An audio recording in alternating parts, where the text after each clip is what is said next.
안녕하세요. 2007년부터 궤양성 대장염을 연구 치료해오고 있는 한걸음 한의원입니다. 오늘은 저와 인연이 오래된 궤양성 대장염 환자 치료 사례 살펴보겠습니다. 2014년 8월에 한걸음 한의원으로 내원하신 환자분입니다. 평소에 설사 경향이었는데 2007년에 혈변이 시작되어서 검사하고 궤양성 대장염으로 진단받았습니다. 2007년에 진단받으시고 한걸음 한의원으로 내원하신 게 2014년이니까 내원 당시 벌써 7년 동안 궤양성 대장염을 앓으셨던 거죠. 당연히 병원 치료는 계속 하고 계신 상태였고요. 이분이 전형적인 대장기능 저하형의 환자였습니다. 제가 궤양성 대장염 크론병의 원인을 6가지로 분류해서 치료하죠. 부종형, 호흡기형, 상부소화기형, 복냉형, 염증형, 대장기능 저하형, 이렇게 6가지입니다. 앞에 5가지는 모두 설사를 위주로 하는 설사형인데, 마지막에 대장기능 저하형은 쉽게 말해서 변비형이죠. 궤양성 대장염은 주로 설사를 한다고 알려져 있는데 반대로 변비인 환자들이 있습니다. 이분이 그랬어요. 대변을 3일이나 12일 만에 한 번씩 본답니다. 그러면서 혈변과 점액변이 있어요. 궤양성 대장염에 대한 이해가 충분하지 않은 서양의학에서 볼 때는 설명이 안 되는 유형이죠. 그리고 이런 유형들은 염증을 줄이는 소염제나 스테로이드 등의 약물을 투여해도 반응이 없어요. 왜냐하면 변비가 근본 원인이기 때문에 그래요. 대변을 자주 보고 무른 대변을 보는 대장기능 저하형도 있지만, 이렇게 대놓고 변비라고 알려주는 궤양성 대장염 환자도 있는 거죠. 당연히 변비약, 그러니까 설사를 시키는 약을 사용해야 됩니다. 대장기능 저하형은 변비를 없애줘야 염증이 치료됩니다. 그래서 변비약을 사용해서 2014년 8월부터 2016년 1월까지 치료를 하고 치료를 종료합니다. 여기서 하나 눈여겨볼 것이, 치료하는데 1년 4개월 정도 걸렸는데 지금 보면 좀 오래 걸렸네요. 여러분, 제가 지금 20년째 궤양성 대장염 크론병을 연구 치료해오고 있는데, 이거를 누가 제게 가르쳐줘서 제가 치료하는 게 아닙니다. 완성된 해답을 누가 가르쳐줘서 하는 게 아니라는 거죠. 제가 2007년부터 부단히 연구하고 노력해서 치료법을 만들어가고 있는 겁니다. 그래서 2014년에도 벌써 궤양성 대장염의 대장기능 저하형에 대해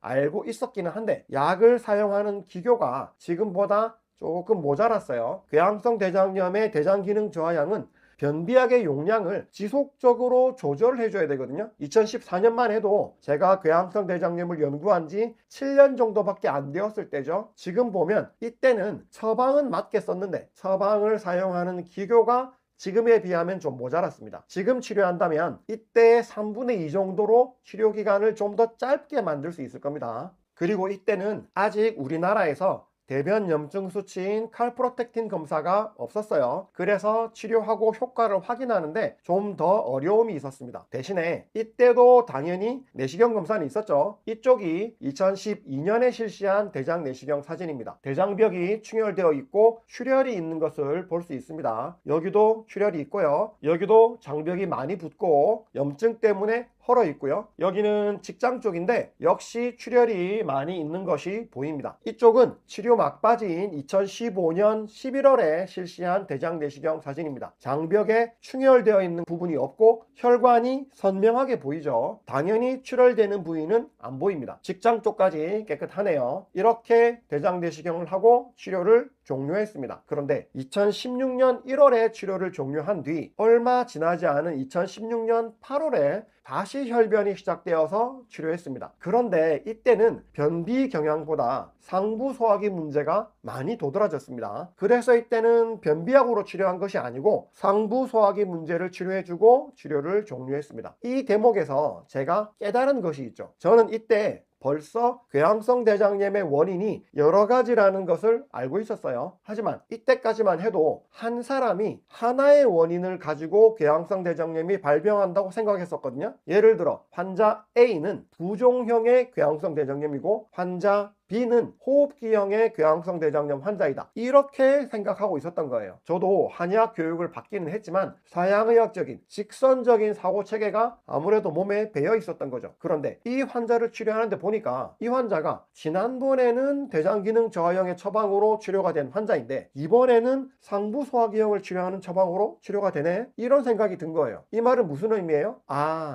한 명의 환자가 다른 두 가지 이상의 원인을 가지고 있는 것은 아닐까? 그래서 그 원인들이 완전히 제거되지 않았기 때문에 치료를 종료하고도 얼마 지나지 않아서 다시 재발한 게 아닐까? 이런 생각이 들게 된 거죠. 물론 이 환자 한 케이스만 가지고 궤양성 대장염의 원인이 여러 가지이고 두 가지 이상의 원인이 중첩되어 있다는 것을 확정하지는 못했습니다. 이후로도 수년 동안 많은 환자들을 치료하면서 제 가설들을 완성시켜 나간 거죠. 현재는 한 개의 원인만을 가지고 있는 궤양성 대장염 환자는 전체의 20%도 채 안 된다는 것을 알고 있습니다. 80% 이상의 궤양성 대장염 환자들은 두 가지 이상의 원인을 가지고 있다는 것을 이제는 명확하게 알고 있죠. 그리고 두 가지 이상의 원인을 가지고 있는 궤양성 대장염 환자들을 치료할 때 어떤 원인을 먼저 제거해 줘야 되는지도 알고 있습니다. 어떤 순서대로 처방을 사용해 주어야 제일 깔끔하게 치료가 되는지 알고 있는 거죠. 치료하는데 처방의 순서가 꼬이면 치료가 늦어지거나 증상이 개선되지 않아서 다시 불필요한 시간을 반복해야 된다는 것을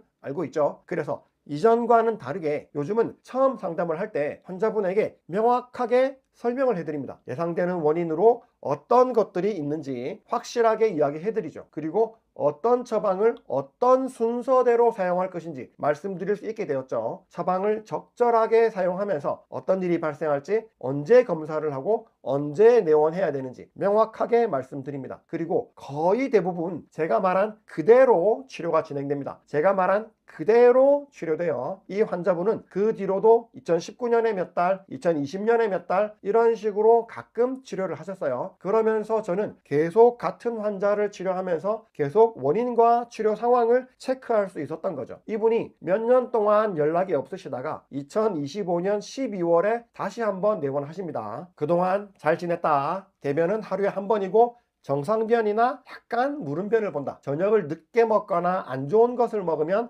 대변이 좀 무르게 나온다. 식사 소화는 양호하다. 2025년 12월 19일 대변 염증 수치인 대변 칼프로텍틴 142점이네요. 142점은 그렇게 높은 수치는 아니죠. 경계역에 해당하는 수치입니다. 이 정도면 염증이 있을 수도 있고 없을 수도 있다는 정도죠. 환자분이 약간 불안해 하시니까 첫 달은 상부 소화기를 치료하는 처방을 사용하고 두 번째 달은 염증을 치료하는 처방을 사용합니다. 2026년 2월 6일 대변 염증 수치인 대변 칼프로텍틴 6.5점입니다. 두 달 만에 완전히 정상 수준으로 떨어졌네요. 두 달 만에 치료를 끝내고 이분은 다시 정상적으로 지내고 계시죠. 확실히 옛날에 치료하던 것보다 훨씬 빨라지고 훨씬 정확해졌죠. 2007년에 발병해서 7년간 서양의학에서 치료를 못하고 있다가 2014년에 치료를 시작해서 현재 2026년이 될 때까지 정상적으로 잘 지내고 계십니다. 이렇게 오래된 실제 치료 사례도 흔하지 않을 겁니다. 2014년부터 같은 환자분을 치료하면서 중간에 칼프로텍틴이라는 검사법도 한국에 들어오고 저의 실력도 늘었습니다. 되돌아보면 참 많은 것을 알게 해주신 환자분이라고 말씀드릴 수 있겠네요. 궤양성 대장염의 원인은 하나가 아니다. 두 가지 이상인 경우가 많고 치료의 순서와 흐름이 중요하다. 서양의학에서처럼 염증만 잡으려고 해서는 결국 치료하지 못하는 게 당연한 겁니다. 저도 20년이 넘는 기간 동안 계속 연구와 치료를 거듭해오면서 꾸준히 발전하는 것이 보이죠. 치료 기간이 더 짧아지고 더 효과적으로 더 확실한 방법으로 치료할 수 있게 됐죠. 그리고 마지막으로 한 말씀 더 하고 싶습니다. 이분이 만성 비염 간염 보균자입니다. 2014년부터 필요할 때마다 꾸준히 한약으로 치료를 계속 해오고 있죠. 간에 아무런 일이 생기지 않았습니다. 요즘도 가끔 한약 오래 먹으면 몸에 무리가 가지 않느냐고 물으시는 분들이 있으십니다. 한의사가 진료 후에 제대로 처방한 한약은 아무런 문제를 일으키지 않습니다. 오히려 몸이 계속 좋아지죠. 제가 말씀드린 적이 있죠. 저는 한의사가 되고 개원을 한 이후로 20년 넘게 계속 매일 한약을 먹고 있습니다. 제가 저를 진찰해서 그때마다 필요한 약을 스스로 처방해서 먹고 있습니다. 제 피의 절반은 한약이 흐르고 있죠. 한약을 오래 먹어서 문제가 될 것 같으면 저는 벌써 죽었어야 되겠죠. 궤양성 대장염을 치료하는데 쓸데없는 말들에 귀 기울이지 마시기 바랍니다. 명확하게 원인을 분석하고 실제 치료가 어떻게 될지를 명확하게 제시할 수 있는 전문가의 말을 들어야죠. 더군다나 그 전문가가 한 분야에서 20년의 경력을 가지고 있고 지속적으로 연구를 해오면서 많은 치료 사례를 연구 논문으로 발표하고 있다면 그 사람 말을 들으셔야죠. 여러분 옆에서 조언하는 사람은 전문가가 아니에요. 궤양성 대장염 치료 상담을 하는데 궤양성 대장염 치료를 한 번도 해보지 않은 사람에게 해서야 되겠습니까? 이건 마치 연애 상담을 모태솔로에게 하는 것과 전혀 다를 게 없는 거죠. 연애 상담은 연애 경험이 많은 사람에게 하시고 궤양성 대장염 치료는 궤양성 대장염 치료 경험이 많은 사람에게 하세요. 한걸음 한의원입니다. 감사합니다.